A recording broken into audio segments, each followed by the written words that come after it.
Hi friends, welcome to Rose Cookbook. ഇന്നത്തെ നമ്മുടെ വീഡിയോയിൽ ക്രീം ചീസ് എങ്ങനെയാണ് വീട്ടിലുണ്ടാക്കുന്നതെന്നാണ് കാണിക്കാൻ പോകുന്നത്. നമ്മൾ കേക്കിലൊക്കെ ക്രീം ചീസ് വെച്ചിട്ട് ഫ്രോസ്റ്റിംഗ് ചെയ്യാറുണ്ട്. ആ കേക്ക് കഴിക്കാൻ നല്ല ടേസ്റ്റാണ്. നമുക്ക് പെട്ടെന്ന് തന്നെ ക്രീം ചീസ് ഉണ്ടാക്കാൻ തുടങ്ങാം.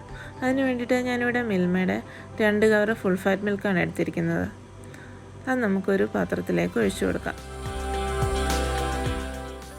നമ്മളെടുക്കുന്ന മിൽക്കിൻ്റെ ഫാറ്റ് കണ്ടൻറ്റ് അനുസരിച്ച് നമുക്ക് കിട്ടുന്ന ക്രീം ചീസിൻ്റെ അളവും വ്യത്യാസം വരും. വെള്ളം ഒട്ടും ചേർക്കാതെ വേണം ഇതുണ്ടാക്കാൻ വേണ്ടിയിട്ട്.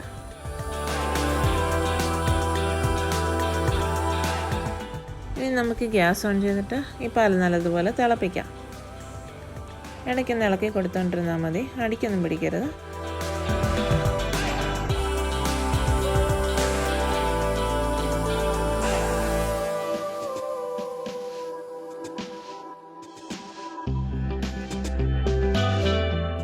ഇപ്പം പാല് നല്ലതുപോലെ തിളച്ചിട്ടുണ്ട്. 1-2 മിനിറ്റ് തിളച്ച ശേഷം ഞാനിവിടെ ഒരു 3 ടേബിൾ സ്പൂൺ ലെമൺ ജ്യൂസ് എടുത്തിട്ടുണ്ട്.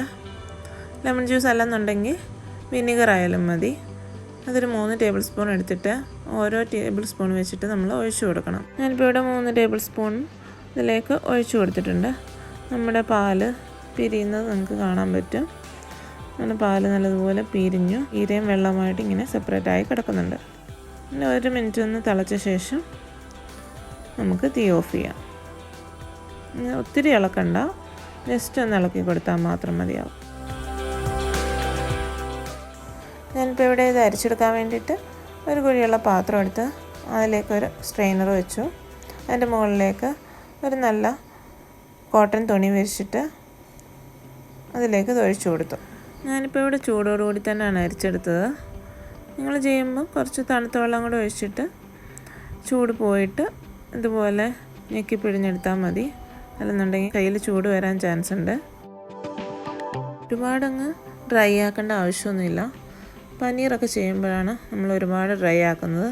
ഈ ക്രീം ചീസ് ഉണ്ടാക്കുമ്പോൾ നമ്മളിതിന് വെള്ളം ഒഴിച്ചിട്ടാണ് ഇത് മിക്സിയിൽ അരച്ചെടുക്കുന്നത്. അപ്പോൾ അതിന് വേണ്ടിയിട്ട് ഒരുപാടങ്ങ് ഡ്രൈ ആക്കേണ്ട ആവശ്യമില്ല. ഇതിന് നമുക്ക് കുറച്ച് നേരം തണുക്കാൻ വേണ്ടി വെക്കാം. ഫ്രിഡ്ജ് വെച്ച് തണുപ്പിച്ചാലും കുഴപ്പമില്ല. ഒരുപാടങ്ങ് തണുക്കണ്ട, ജസ്റ്റ് ചൂടൊന്ന് മാറിയാൽ മതി. തണുത്ത ശേഷം ഇത് മിക്സിയുടെ ചെറിയ ജാറിലേക്ക് ഞാൻ ഇട്ട് കൊടുക്കുന്നുണ്ട്.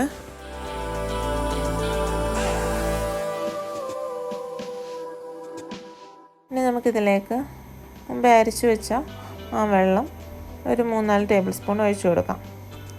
അതും കൂടെ ഒഴിച്ച ശേഷം നമുക്കൊന്ന് അരച്ച് നോക്കാം. ആവശ്യമാണെന്ന് തോന്നുകയാണെങ്കിൽ 1-2 ടേബിൾ സ്പൂണോടെ വെള്ളം ഒഴിച്ച് ഇതിപ്പോൾ കാണുന്ന കൺസിസ്റ്റൻസി ആവുന്നത് വരെ നല്ലതുപോലെ അരച്ചെടുക്കണം. നമുക്കിപ്പോൾ നല്ല ക്രീമി കൺസിസ്റ്റൻസി കിട്ടിയിട്ടുണ്ട്. ഇതാണ് നമ്മുടെ ക്രീം ചീസിൻ്റെ കൺസിസ്റ്റൻസി. നമ്മുടെ കയ്യിലൊന്ന് എടുത്ത് നോക്കണം, തരിതരിപ്പൊന്നും വരാൻ പാടില്ല. നല്ലതുപോലെ അരച്ചെടുക്കണം. ഇപ്പം നല്ല ക്രീമി ടെക്സ്ചറായിട്ടുണ്ട്. ഈ ക്രീം ചീസ് ഇങ്ങനെ കഴിച്ചു കഴിഞ്ഞാൽ പ്രത്യേകിച്ച് ടേസ്റ്റൊന്നുമില്ല. ഇത് നമ്മൾ വിപ്പിംഗ് ക്രീമിൻ്റെ കൂടെ ആഡ് ചെയ്തിട്ടാണ് കേക്ക് ഫ്രോസ്റ്റിങ്ങിന് യൂസ് ചെയ്യുന്നത്. നിങ്ങൾക്ക് ഈ വീഡിയോ ഇഷ്ടമായെങ്കിൽ ലൈക്ക് ചെയ്യാനും ഷെയർ ചെയ്യാനും ചാനൽ സബ്സ്ക്രൈബ് ചെയ്യാനും മറക്കരുതേ. Thank you.